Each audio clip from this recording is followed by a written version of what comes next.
안녕하십니까. 한석 이마기난스 상상력 프로젝트 아이반 5조 발표를 맡은 황희재입니다. AI로 이어지는 유기동물의 두 번째 가족, 어도펫에 대해서 설명드리도록 하겠습니다. 우선 저희 팀을 소개합니다.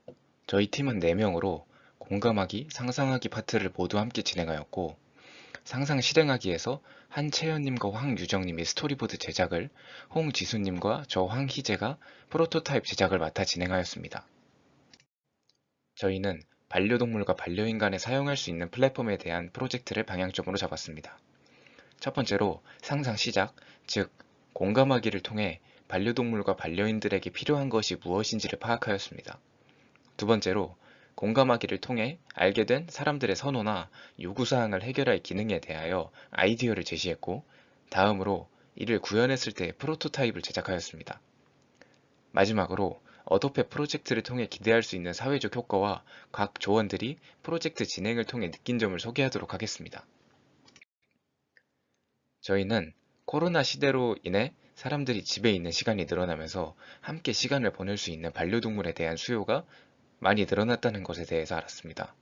그래서 반려동물의 수요가 늘어나면서 생기는 사회적 현상이나 반려동물을 키우는 사람들과 반려동물을 키우지 못하는 비반려인들의 니즈에 대해서 알아보기로 했습니다. 상상 시작하기입니다. 반려동물과 관련된 사회 현상에 대해 조사하고 설문조사를 통해 반려인과 비반려인의 니즈를 파악하였습니다. 또한 반려동물 관련 플랫폼을 개발하는 것이기 때문에 현재 어떤 반려동물 플랫폼들이 있는지에 대해 알아보고 이를 통해 얻을 수 있는 기대 효과가 무엇이 있을지에 대해서 생각해 보았습니다. 반려동물 관련 사회 현상에 대해 알아본 자료입니다. 국내의 반려동물 양육 인구가 28.2%로 역대 최고를 기록하였으며 반려동물 산업시장이 큰 성장세를 보이고 있지만 유기동물 발생수가 줄어들었음에도 관리 비용이 대폭 증가할 정도로 보호소에 있는 유기동물의 수가 많다는 것을 알 수 있습니다. 다음은 반려인과 비반려인의 고충에 대한 인터뷰 자료입니다. 비반려인이 반려동물을 키우지 못하는 이유는 생명의 책임을 지는 것이 큰 부담이 따른다는 이유가 27%로 가장 높았고, 반려인의 고충은 외출 외박을 하는 것이 힘들다는 것이 30%로 가장 높았습니다. 이는 현재 반려동물 관련 플랫폼의 현황입니다. 반려동물 용품 쇼핑과 반려동물의 건강을 확인하는 어플리케이션이 가장 많았으며, 펫시터와 유기동물 보호소 관련 어플도 존재했지만 다운로드 수와 어플리케이션 종류가 많지는 않았습니다.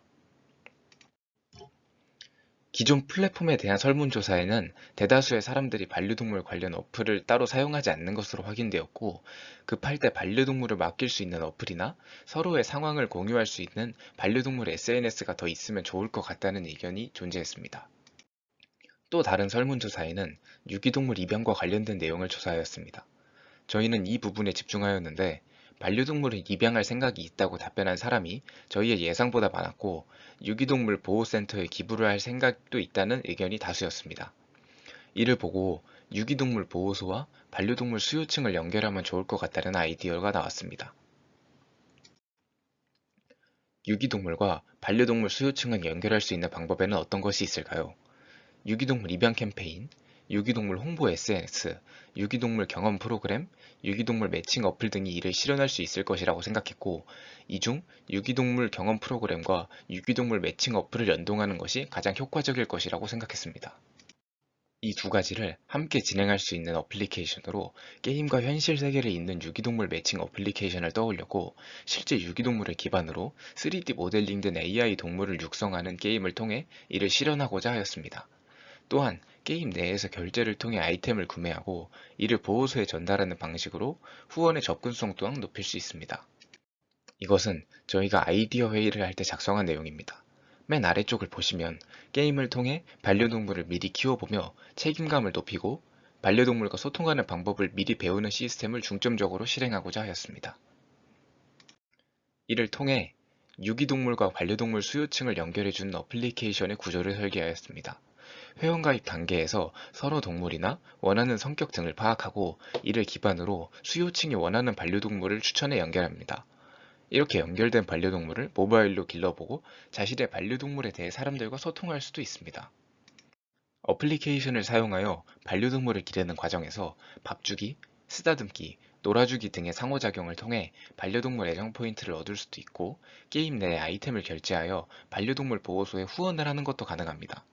또한 증강현실을 통해 반려동물과 함께 집 주변에서 산책을 할 수도 있으며, 이러한 경험들이 쌓여 비반려인들이 반려동물을 입양하기 전 반려동물과의 소통 방법을 미리 배우고 경험할 수 있습니다. 이 어플리케이션의 반려동물은 실제 유기동물을 기반으로 모델링한 것이기 때문에, 이렇게 자신이 기르던 AI 반려동물과의 애정이 쌓여 입양을 하고 싶은 마음이 생긴다면 유기동물 보호소와 면담 후 본인이 기르던 AI 반려동물을 실제 반려동물로 집에 데려올 수도 있습니다. 다음은 저희의 유기동물 매칭 어플리케이션인 어도펫의 프로토타입입니다. 처음 어플리케이션을 실행하면 회원 가입 창에서 본인이 원하는 종류의 반려동물과 선호하는 부분을 선택할 수 있습니다. 이를 기반으로 수요층의 니즈에 맞는 반려동물을 추천해 주어 자신과 잘 맞는 반려동물을 기를 수 있어 반려동물에 대한 애정이 높아지는 효과를 기대해 볼 수 있습니다. 이 화면은 어플리케이션을 통해 반려동물을 기르는 화면입니다.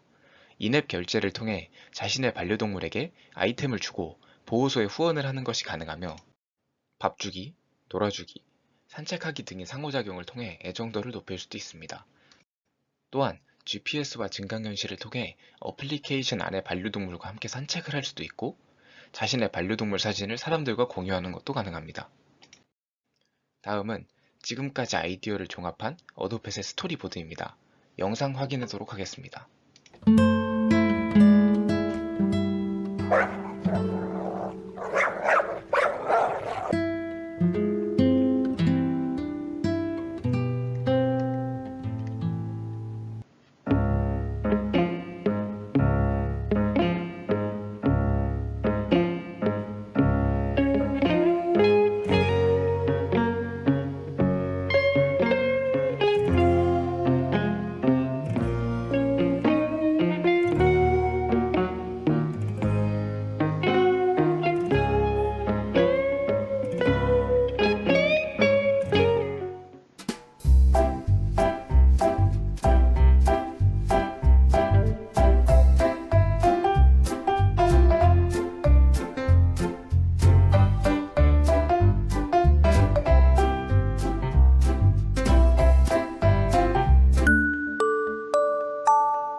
이 어플리케이션을 통해 AI 반려동물을 길러보는 것으로 반려동물을 키우는 것에 대한 접근성을 높일 수 있고, 실제 동물을 기반으로 진행되기 때문에 입양의 신중성을 높일 수 있습니다. 또한 유기동물 보호소를 통해 동물을 입양함으로써 안락사되는 유기동물의 수를 줄이고 유기동물에 대한 관심을 높여 생명을 존중하는 의식이 확산되는 효과를 기대해 볼 수 있습니다. 마지막으로 저희 조원들이 프로젝트를 진행하며 각자 느낀 점에 대해서 소개하도록 하겠습니다. 조원들이 각자 느낀 점에는 차이점이 있지만 4명 모두 공감하기와 상상하기가 프로젝트를 원활하게 진행하는 데 큰 도움을 주었고, 유기동물과 관련한 문제를 해결하는 것이 보람찼다고 느꼈다는 공통점이 있습니다. 이것으로 한성 이마기난스 아이반 5조 발표를 마무리하도록 하겠습니다. 발표 들어주셔서 감사합니다.